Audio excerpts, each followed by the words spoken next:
Ya, kali ini kita bakal ngebahas tentang trikiasis. Nah, definisinya apa sih itu trikiasis? Nah, trikiasis itu adalah masalah pada kelopak mata yang umum. Nah, bulu mata itu tumbuh ke dalam menuju mata, bulu mata bergesekan dengan kornea, konjungtiva, dan permukaan bagian kelopak mata. Ini mengiritasi mata. Dan pada pemeriksaan oftalmologis itu didapatkan hasil bahwa tampak bulu mata melipat ke dalam. Nah, untuk trikiasis ini, jadi teman-teman untuk gampangnya itu adalah pada kelopak mata kita kan itu ada bulu mata ya teman-teman. Nah, bulu matanya itu pada penyakit trikiasis ini tumbuhnya itu arahnya ke dalam teman-teman. Harusnya itu kan arahnya kan keluar normalnya. Nah, ini arahnya ke dalam. Gampangnya seperti itu.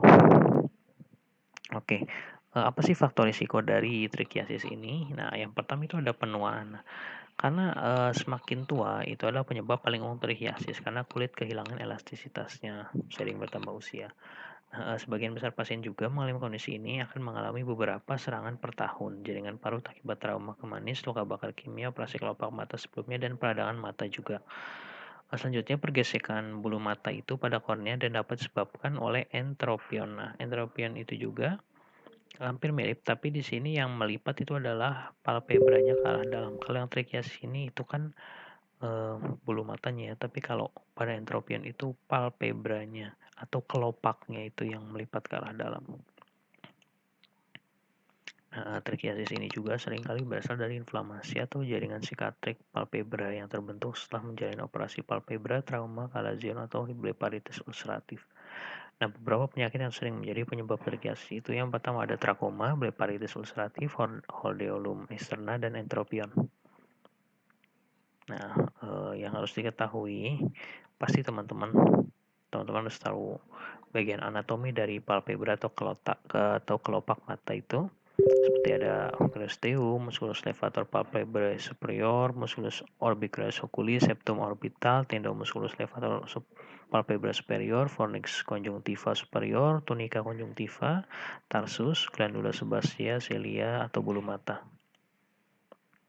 Ini untuk vaskularisasinya dan inervasinya. Secara histologi juga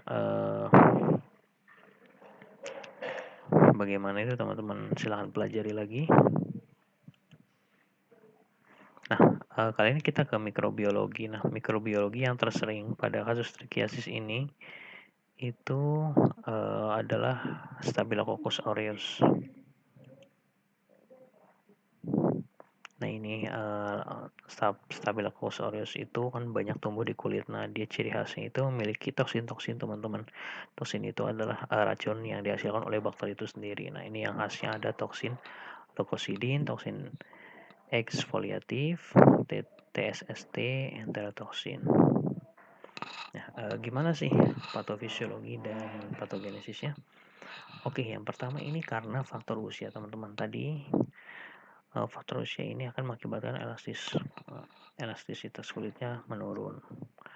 Dan juga apabila terdapat infeksi, tadi yang paling banyak adalah Staphylococcus aureus, itu akan menyebabkan inflamasi ke sel sebasea kelopak mata.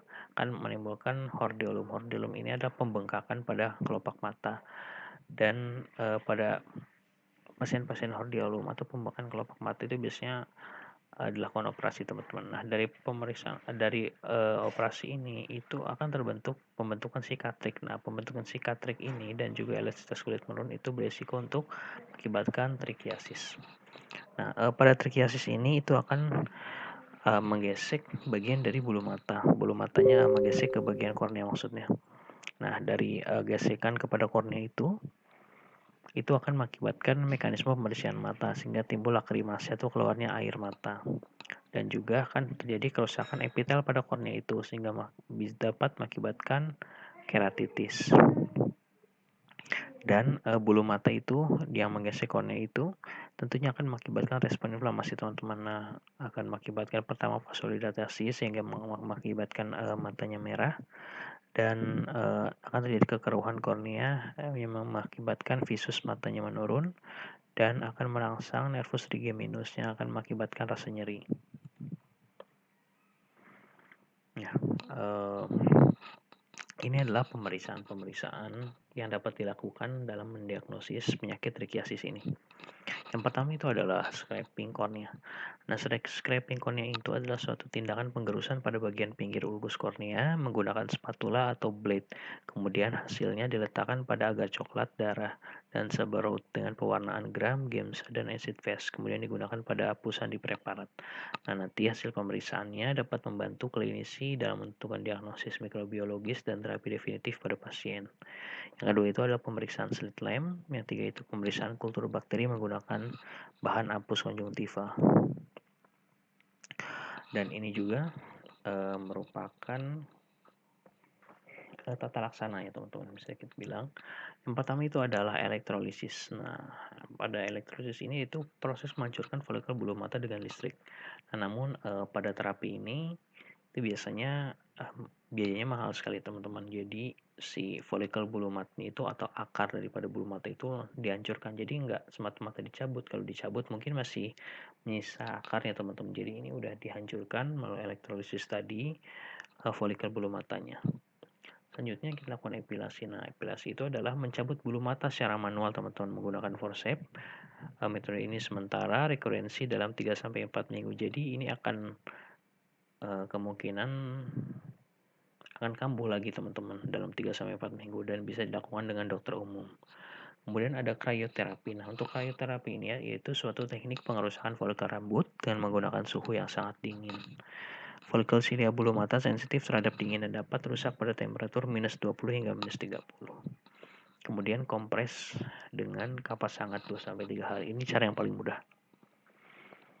Oke, penata laksanaannya ini termasuk dari ocular emergency. Secara non farmakologi itu tidak dibalut, membersihkan mata dengan kapas yang dibasahi air hangat, membilas mata dengan NaCl atau larutan fisiologis.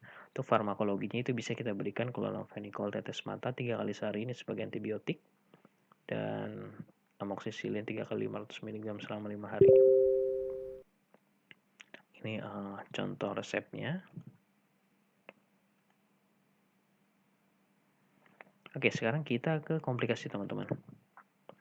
Nah, komplikasi apa aja sih yang bisa ditimbulkan dari trichiasis ini? Oke, yang pertama itu ada keratitis. Nah, keratitis ini atau yang juga dikenal dengan tukak mata, ada inflamasi atau peradangan yang terjadi pada kornea mata. Nah, pada saat seseorang mengalami keratitis, kornea sebagai membran transparan yang menyelimuti bagian iris dan pupil mata jadi bengkak. Akibatnya mata menjadi merah, sakit hingga mengganggu penglihatan.